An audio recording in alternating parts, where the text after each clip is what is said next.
think Mauro is just starting the recording now, so I'm just going to do a brief outline that we just watched a video kind of describing how the very basics of Drake and how it might be used to kind of help with reproducible data analysis workflow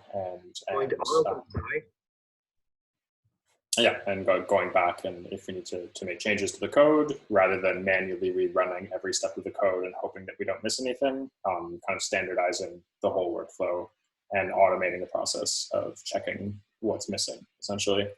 And so I recognize that that video is a little bit quick for a topic that's pretty large and in depth. And obviously I don't expect in one DS incubator to all fully understand how Drake works. I sort of just wanted to wet your guys' whistles and let you know that this exists. And I think it's really, really interesting and could be really helpful to a lot of the work we do.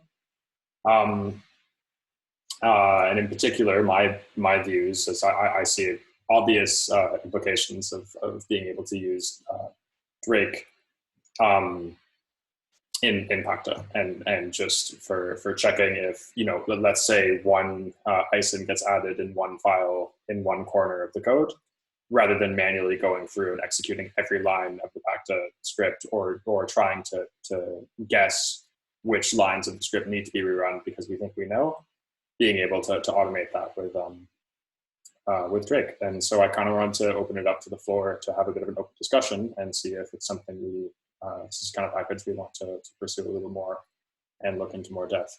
Also, as you guys may have noticed, Alex had a direct hand in this package. So kudos to Alex. And also he should be presenting this. So yeah, just I'm gonna open up the floor and we can have a discussion right now. What do you guys think? I mean, obviously I'm sure there's plenty of questions, but do we see use for this in our own work day to day? I personally do. However, obviously when you don't know anything about something, the idea of how much work it will be required to implement it is the biggest question. And I think that was a fairly simple looking example, what they've shown, obviously. And when I think of implementing sort of 100 steps, and if we add a step at some stage later, then is that a simple process to update it, or is it Absolutely. So there's a page that actually Alex sent to me, kind of discussing Drake in a little bit more detail, and in particular its scalability and how easy or difficult it would be to scale to very, very large projects. But I think that's a very valid point and a very valid question, and I think it would take some work. So it's sort of a question of whether we think the payoff is worth the work, I guess. Alex, do you have anything also to say to that point? Yeah. So Drake works really well for projects where there are many, many different components in your analysis. And you can treat those components mostly modular, or maybe you combine a couple of them together to get to the next step, and then you combine those steps to get to the next step, so on and so forth. And it really, really shines when you're changing one or two of those base components at a time, because then you don't need, and especially if running the entire process takes a while, right? Because then you don't need to run the entire process every time you change one or two of your base components. And one of the advantages of Drake over other workflow managers like GNU Make or Airflow or any of those other ones is that it is native to R. As you saw in the example there, like what is in that Drake plan looks exactly like our code because it is our code, right? So you don't need to go and rewrite everything you've already got. You just need to sort of adjust it a bit so that it fits into this framework. I would have a question. Is it something that you would think is only useful if it's really like a pipeline way that you use quite often, in a way, I guess, or is it also for one-time projects? Because I'm thinking about for NKI, yeah, those fund reports that take quite long to render, but I don't know if it's really of use for something like that that doesn't change so often. I have had success with it for one-time projects in the development phase of it, right? So it means that like I make an attempt at my project, cool, it's mostly good except for all of these things that I got wrong. So then I need to go and change all the things that I got wrong. Okay, now I don't need, now that like the running the code takes half as long instead of the length again. I have one question. Maybe Alexa, you can answer. I still haven't used Drake much, but this one sounds like interesting, and I wanted to know like how different it is from like a unit testing, like where we set the rules, and if something breaks, then we immediately identify. Is it like a complement to the unit testing, or let's say if I'm using a Drake, then I don't need to write a unit test, or how it would work? So unit tests are great for assessing functions. Drake is good when you're working with data. It is so it definitely is like a complement to each other. The unit tests are good when you are describing the operations that you're going to do, but Drake is designed to sort of organize the pipeline of then calling those functions in the correct sequence. What are some of the things that Drake then alerts you to, or how does that, I don't know, look like?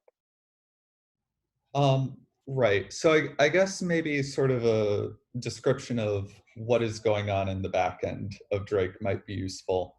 So the way that it works at its core is it has that data frame, which is like, here is all of our targets. Here is the code that I need to build those targets. You can add more columns that specify exactly when you want to rebuild those targets. But the simplest way that it works is it builds a target and then it stores the results of that to a cache on your disk as a R data object. And then if the code to create that ever changes, or any of the dependencies that it depends on ever change, it marks those as outdated and it'll recreate it the next time it runs. So say, for example, I have a target called raw data, right? Which reads in this enormous CSV file that we've got, right? If I ever change that CSV file, then it'll mark raw data as outdated and along with everything else downstream of that. I have an example that I can run through very quickly if we have, I think we have 5 more minutes, which may also, it's the same example that he was going through in the video, but you can just see it directly in code to kind of see exactly how that would look. And then I think we should also maybe have another conversation on this at another point, because I think it's a bigger topic than just one DS incubator. Can I ask one quick question to Alex about what his last response? So like if you change the CSV file, it recognizes and marks that, but does that mean that, like, how does it do that? Is it testing the file? Like what if the CSV file is in Dropbox and Dropbox changes the file? Does Drake know about that? Is it does an MD5 against the contents. It mostly ignores metadata unless you tell it to specifically look at the metadata. Well, thanks. So just in the last couple of minutes, can you guys see the screen well? Everyone? Yeah, okay. So I'm just going to restart this, and I'm not. Great.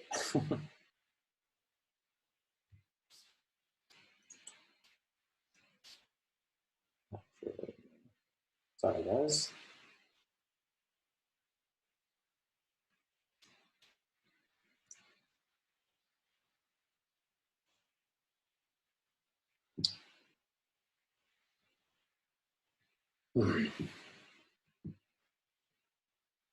Okay, so in practice, it could look something like this. This is a very obviously simple example. We're going to load in kind of the packages that we need as usual.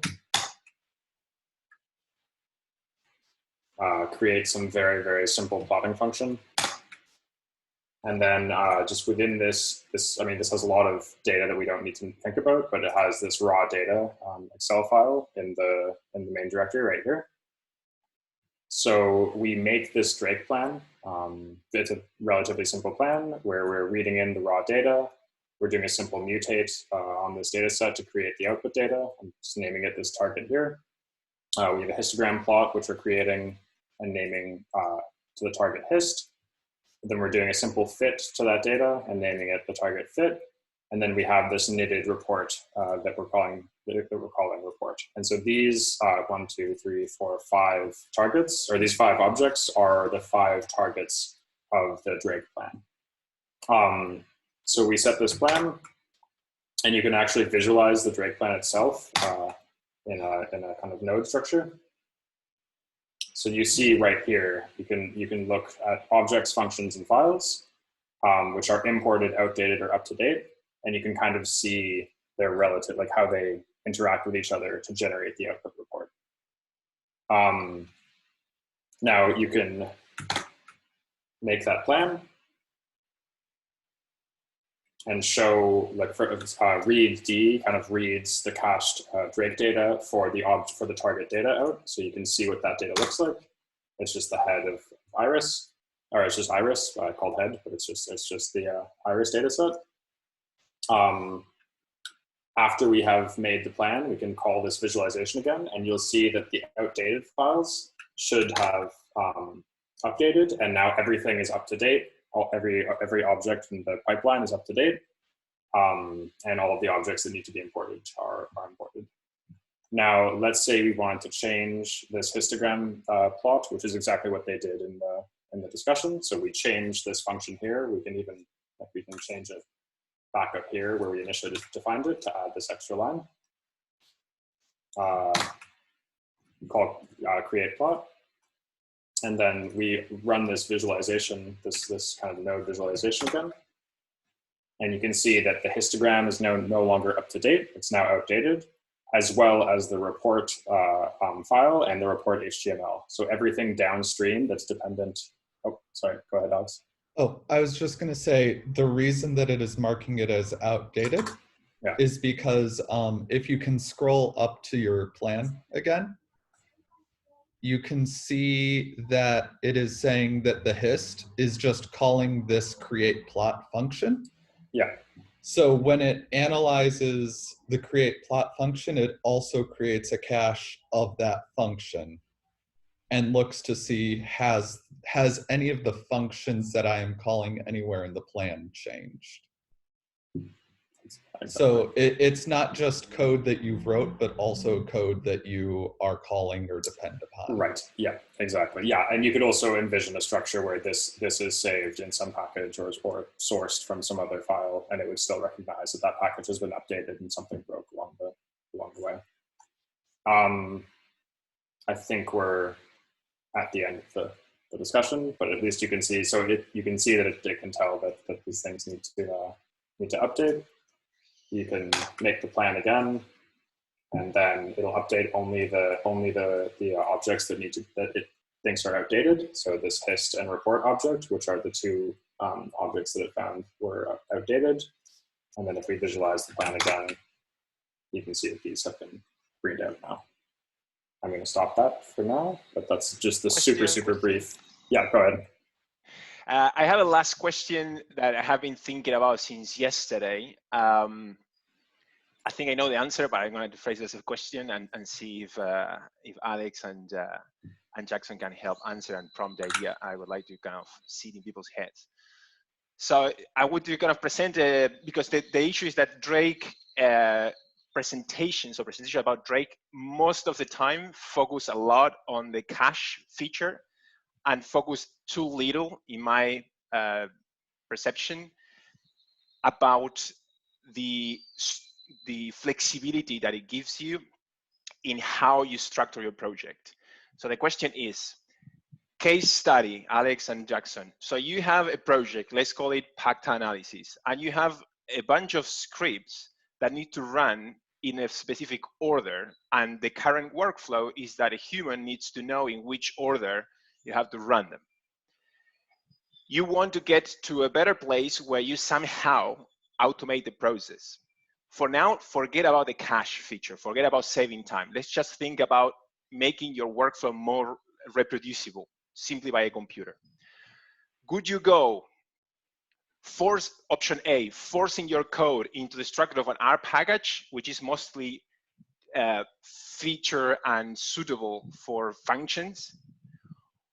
Or would you go Drake, which allows you to leave your project exactly as is and just indicate with this plan what things should be called and in which order? So which of the two approaches, package versus Drake, could give you the value of making your workflow more reproducible with the minimum effort? That's the question. It really depends on the specifics of the project. So for something like PACTA, Drake might be a very good call. It really depends on